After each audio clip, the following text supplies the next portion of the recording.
Celebrity boxing is brilliant. I'll admit that I went into Sky to watch it on Sunday and I watched all the celebrity bouts and I didn't actually bother to watch the Shane Cameron one. Does that say something about me? Well, no, it says I'm normal.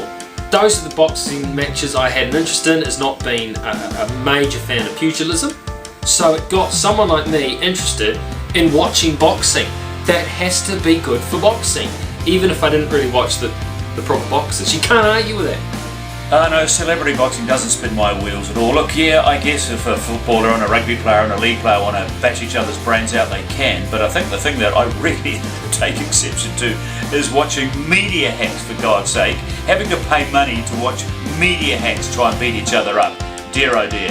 Give me a reality show any day. Celebrity boxing, got no problem with that at all. Ultimately, at the end of the day, it's all about fundraising, it's all about a good cause, but I guess it also allows you maybe to live that dream. If you never made it as an athlete, you get to go behind the scenes, you get to do the death march, you get to feel like you're somebody incredibly special.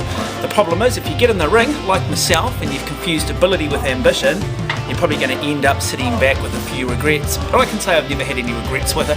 I thoroughly encourage it. It gives the sport some exposure. That's got to be good for boxing.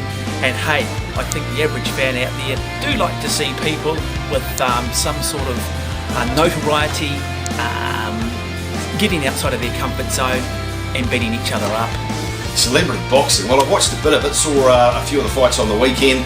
I think it's got mass appeal, and that's what these guys are banking on, Lonergan and Higgins. They're banking on mass appeal. I think most people would rather sit down and watch two guys they've heard of, regardless of how good they are at boxing, as opposed to two professional boxers who have honed their craft over years and years and years because they don't know who they are. Personally, I'm a bit of a fight fan, so I would much rather watch Pacquiao or Mayweather or some of these big names than say a Paul Gallen or a Sam Thaiday.